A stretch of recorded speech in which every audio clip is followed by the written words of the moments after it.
Hi hello, നമുക്ക് എന്നുണ്ടല്ലോ ഒരു peri peri ചിക്കൻ്റെ റെസിപ്പി ആയാലോ. അതിന് വേണ്ടിയിട്ട് ചിക്കൻ ഞാൻ കഴുകി വൃത്തിയാക്കി കൊണ്ടുവന്നിട്ടുണ്ട് കേട്ടോ. ഒരു പീസ് ചിക്കൻ ആദ്യം എടുക്കാം. ഇത് ഈ സംഭവം ഇല്ലെങ്കിലൊന്നും കുഴപ്പമൊന്നുമില്ല. അടിച്ച് പരത്തിയില്ലെങ്കിലൊന്നും കുഴപ്പമില്ല. അതോ ഇത് വെച്ചിട്ടൊന്ന് ഇങ്ങനെ ഹോളിട്ട് കൊടുത്താലും മതി. ഉള്ളിലോട്ട് നമുക്ക് മസാല എല്ലാം കയറിക്കോളും. എനിക്കിവിടെ ചിക്കൻ ബ്രസ്റ്റ് ആട്ടോ ഫ്രിഡ്ജിൽ സ്റ്റോക്ക് ഉണ്ടായിരുന്നത്, അതുകൊണ്ടാണ് ചിക്കൻ ബ്രസ്റ്റ് എടുത്തേക്കുന്നത്. നിങ്ങൾക്ക് ചിക്കൻ കാലോ കോട്ടർ ലെഗോ ഏത് വേണമെങ്കിലും എടുക്കാം. എന്നിട്ട് മീനൊക്കെ നമ്മൾ വരയുന്ന പോലെ കത്തി വെച്ചിട്ട് വരഞ്ഞു കൊടുത്താൽ മതി കേട്ടോ. ചിക്കൻ ബ്രസ്റ്റ് ആണെങ്കിൽ മാത്രം ഫോർക്ക് വെച്ചിട്ട് ഒന്ന് ഇങ്ങനെ കുത്തി കുത്തി ഹോൾ ഇട്ട് കൊടുക്കുക, ഞങ്ങൾക്ക് പറഞ്ഞതുപോലെ. അല്ല എങ്കിലും ഇതുപോലെ അടിച്ച് പരത്തി എടുക്കുക. ഇങ്ങനെ രണ്ട് സൈഡ് ഞാൻ അടിച്ച് പരത്തി അങ്ങ് എടുക്കുക കേട്ടോ. ഇത് വേണ്ട, നല്ലതായിട്ട് അടിച്ച് പരത്തി എടുത്തിട്ടുണ്ട്. ഇങ്ങനെ ചെയ്യുമ്പോഴുണ്ടല്ലോ ഈ ബ്രസ്റ്റിന്റെ ഉള്ളിൽ നമുക്ക് നാര് പോലെയല്ലേ എൻ്റെ ഫ്ലഷ് മിക്കവാറും നമുക്ക് വെന്ത് ചെയ്യുമ്പോൾ ഫീൽ ചെയ്യുക. അങ്ങനെ ഉണ്ടാവില്ലേ, നല്ലൊരു സോഫ്റ്റ് ആയിരിക്കും കേട്ടോ ഇങ്ങനെ ചെയ്ത് കഴിഞ്ഞാൽ. ഇനി നമുക്ക് മസാലയ്ക്ക് വേണ്ട സാധനങ്ങൾ പറയാട്ടോ.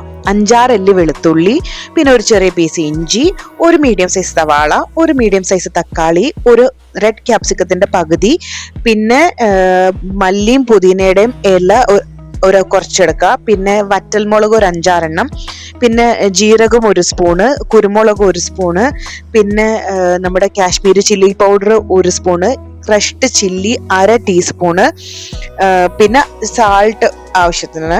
ഇതെല്ലാം കൂടി എടുത്തിട്ട് നമ്മൾ മിക്സിയുടെ ജാറിലോട്ട് ഇടുക. എന്നിട്ട് ഇതിലോട്ട് 2 ടേബിൾ സ്പൂൺ തൈരും പിന്നെ 1 സ്പൂൺ വിനാഗിരിയും കൂടി ഒഴിച്ചിട്ട് നല്ല സ്മൂത്ത് പേസ്റ്റ് ആയിട്ട് അരച്ചുകൊണ്ട് വരാം കേട്ടോ. ഈ ഒരു കാര്യം പറയാൻ മറന്നുപോയി, ഞാൻ 1 സ്പൂൺ നെയ്യ് ഒഴിക്കും കേട്ടോ. നിങ്ങൾക്ക് ഒലിവ് ഓയിലോ സൺഫ്ലവർ ഓയിലോ എന്ത് വേണമെങ്കിലും ഉപയോഗിക്കാം. ഞാൻ നെയ്യാണ് ഇവിടെ എടുത്തേക്കുന്നത്. എന്നിട്ട് ഒന്നുകൂടി ജസ്റ്റ് അടിച്ചിട്ട് വന്നിട്ട് നമുക്ക് ചിക്കനിലോട്ട് ഇതൊന്ന് തേച്ച് കൊടുക്കാം. ഇതൊരു 8 മണിക്കൂർ ഫ്രിഡ്ജിൽ മാരിനേറ്റ് ചെയ്യാൻ വെക്കും കേട്ടോ. ഞാനിവിടെ എയർ ഫ്രയറിലാണ് ഗ്രിൽ ചെയ്തെടുക്കാൻ പോകുന്നത്. നിങ്ങൾക്ക് അവനിൽ ചെയ്യാം, അല്ല എങ്കിൽ പാനിൽ എണ്ണ ഒഴിച്ചിട്ട് മറ്റേ വറുത്തെടുക്കാം. എങ്ങനെ വേണമെങ്കിലും ചെയ്യാം കേട്ടോ. ഞാൻ ഇവിടെ 200 ഡിഗ്രിയിൽ 16 മിനിറ്റ് ആണ് ഒരു സൈഡ് കുക്ക് ചെയ്യുന്നത്. എന്നിട്ട് തിരിച്ചിട്ടിട്ട് പിന്നെയും ഈ 200 ഡിഗ്രിയിൽ 16 മിനിറ്റ് ആണ് കുക്ക് ചെയ്യുമ്പോൾ എനിക്കിവിടെ റെഡി ആക്കി കിട്ടിയിട്ടുണ്ട് കേട്ടോ.